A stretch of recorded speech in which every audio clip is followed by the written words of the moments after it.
A 7.6 magnitude earthquake just ripped through one of the most geologically volatile corridors on the planet, and the footage that emerged within minutes was absolutely staggering. Buildings swaying, walls crumbling, people running through streets choked with dust, and tsunami warnings blaring across 3 separate nations simultaneously. But here's the part that will genuinely surprise you. Despite the sheer power of this quake, despite its shallow depth and its proximity to populated islands, the death toll remained remarkably low. How is that even possible for an earthquake this strong in a region with this kind of history? To understand that, we need to break down everything that happened on that Thursday in April, because the details reveal something far more complex and far more important than any headline could capture. On Thursday, April 2nd, 2026, at a time when most people along the western coast of Indonesia were going about their ordinary routines, the seafloor beneath the Malacca Sea lurched violently. The United States Geological Survey registered the event at magnitude 7.6. The epicenter was located roughly 127 kilometers to the west of the city of Ternate, a densely populated island city in the North Maluku province. The quake originated at a depth of approximately 35 kilometers beneath the ocean floor, which in seismological terms is considered relatively shallow, and that shallow depth is critical to understanding everything that followed.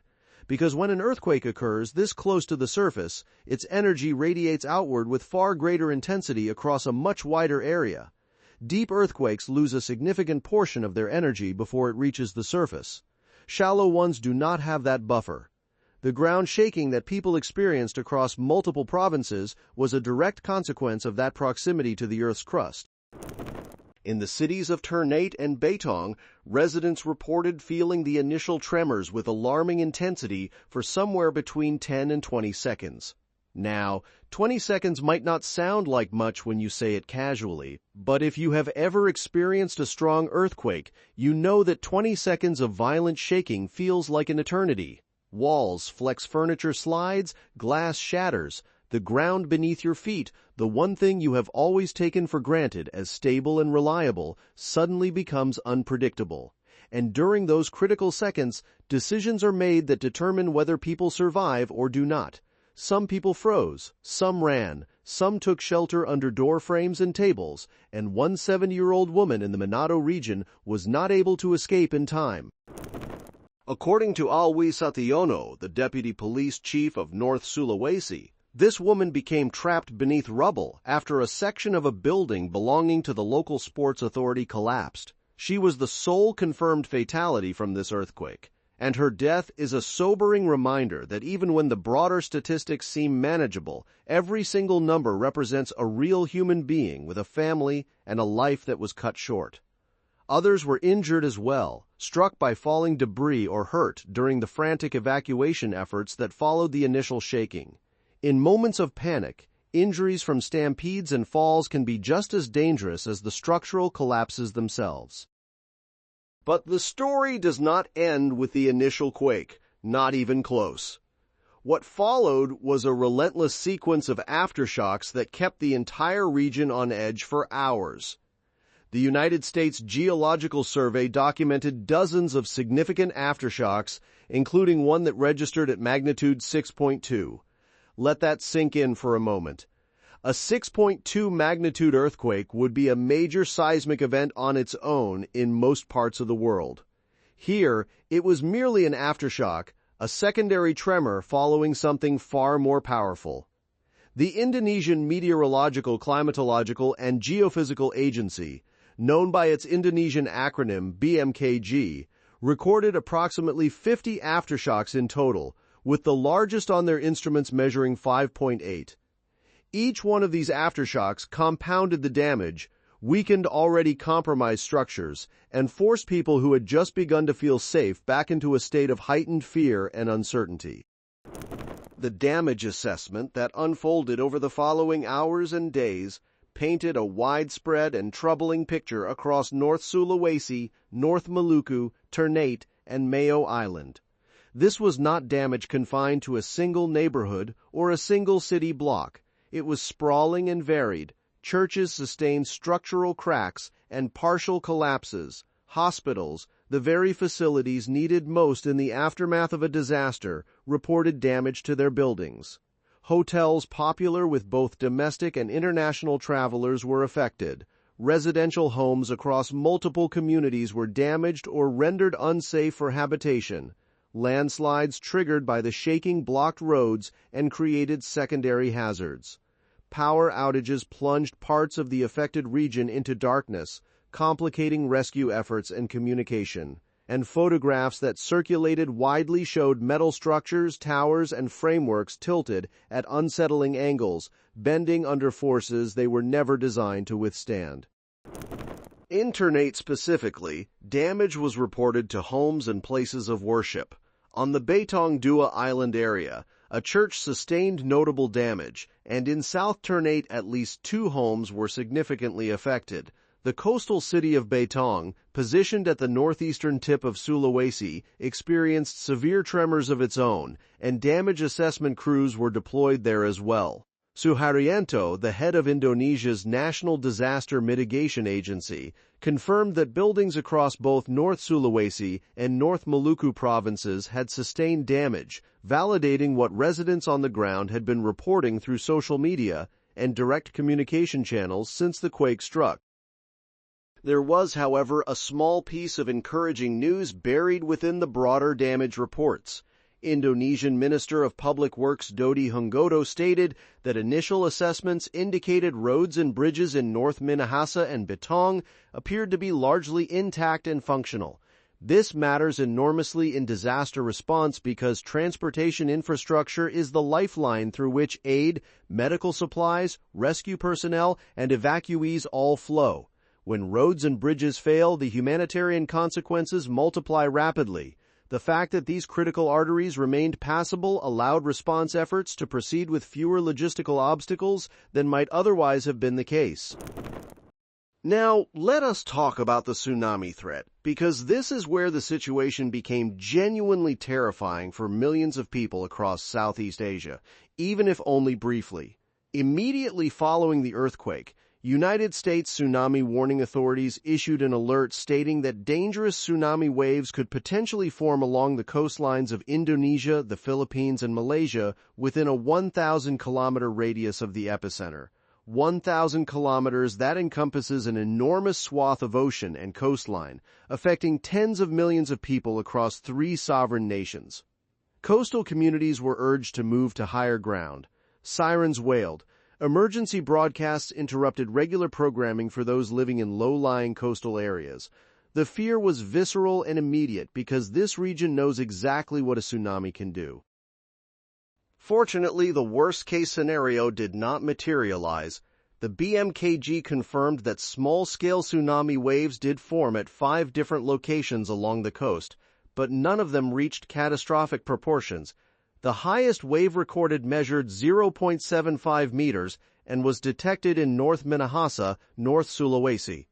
While any tsunami wave formation following an earthquake of this magnitude warrants serious concern, 3/4 of a meter is a far cry from the devastating walls of water that have historically ravaged this part of the world. The tsunami warnings were subsequently lifted for all affected nations. The Philippine Institute of Volcanology and Seismology confirmed that there was no destructive tsunami threat to their country. The Malaysian Meteorological Department echoed this assessment while noting that they would continue to closely monitor developments as a precautionary measure.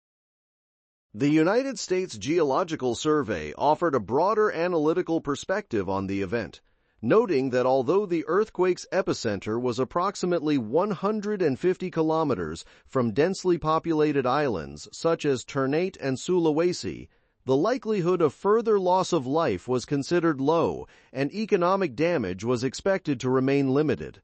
The agency also provided crucial historical context. Over the past 5 decades, 9 earthquakes of magnitude 7 or higher have occurred within a 250-kilometer radius of this particular quake's epicenter, and here is the key detail. None of those 9 previous earthquakes caused widespread catastrophic damage. This suggests that while the region is unquestionably seismically active, the specific geological characteristics of this area may somewhat mitigate the destructive potential of even very large earthquakes. That said, past performance is never a guarantee of future outcomes, especially when dealing with forces as unpredictable and immense as tectonic plate movements. Indonesian Disaster Agency spokesperson Abdul Mahari took the opportunity to reinforce public safety messaging in the quake's aftermath. He urged citizens to stay away from damaged buildings, even those that appeared structurally sound from the outside, because internal damage invisible to the untrained eye could cause a delayed collapse, especially if triggered by subsequent aftershocks. His agency issued a statement that captured the delicate balance between reassurance and vigilance perfectly, noting that although the aftershocks were relatively small in comparison to the main event, they still required ongoing alertness and caution from the public. Search and rescue operations continued in Manado, Betong, and Ternate, with authorities urging people to remain calm, follow official instructions, and wait for formal clearance before returning to potentially compromised structures. To truly grasp why this earthquake matters beyond the immediate damage it caused, you have to understand the geological context of Indonesia itself. This is a vast archipelago nation stretching across more than 17,000 islands, home to over 280 million people, and situated directly along some of the most active seismic fault lines on the planet. The Malacca Sea sits within a tectonically complex zone where multiple massive plates converge and grind against one another. This region is part of the Pacific Ring of Fire, that horseshoe-shaped belt of intense volcanic and seismic activity that encircles the Pacific Ocean and is responsible for roughly 90% of the world's earthquakes. Indonesia does not just experience earthquakes occasionally, it experiences them constantly. It is woven into the very fabric of life in this country. And the historical record makes the stakes of this reality painfully clear. In December of 2004, a colossal earthquake beneath the Indian Ocean generated a tsunami of almost incomprehensible power. That single event claimed more than 230,000 lives across more than a dozen countries. The overwhelming majority of those deaths occurred in Indonesia's Aceh province, where entire coastal communities were simply erased from existence. The scars of that disaster are still visible today, both in the physical landscape and in the collective memory of the Indonesian people. Then, in 2018, a powerful earthquake and subsequent tsunami struck the island of Sulawesi, killing more than 4,300 people and displacing hundreds of thousands more.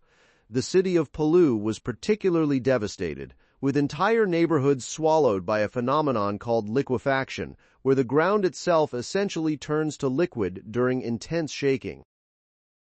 Against this backdrop, the April 2026 earthquake in the Malacca Sea takes on a significance that extends far beyond its immediate damage toll. It is yet another chapter in an ongoing story of a nation living on some of the most geologically unstable ground on Earth, and every chapter in that story carries lessons. The relatively low death toll from this particular event, while tragic for the family of the woman who lost her life, can be partially attributed to improvements in early warning systems, better public awareness of earthquake safety protocols, and infrastructure that, while far from perfect, has been gradually strengthened in response to past disasters. But this event also exposed continuing vulnerabilities. The damage to hospitals, churches, hotels, and homes demonstrates that significant portions of existing infrastructure in these regions remain susceptible to seismic forces. Landslides, power outages, and the widespread disruption caused by aftershocks all highlight areas where preparedness can and must improve. The brief hours of tsunami uncertainty, when millions of people across 3 countries waited to learn whether a catastrophic wave was heading toward their shores, underscore how essential it is that early warning systems continue to be refined, expanded, and maintained. Every earthquake of this magnitude that occurs in the Ring of Fire is simultaneously a disaster and a data point, an opportunity to learn, to refine our models, to improve our response capabilities, and to save more lives the next time the ground shakes, because there will be a next time. In this part of the world, that is not a question of if, It is only ever a question of when. The tectonic forces that built the Indonesian archipelago over millions of years are the same forces that periodically attempt to tear it apart.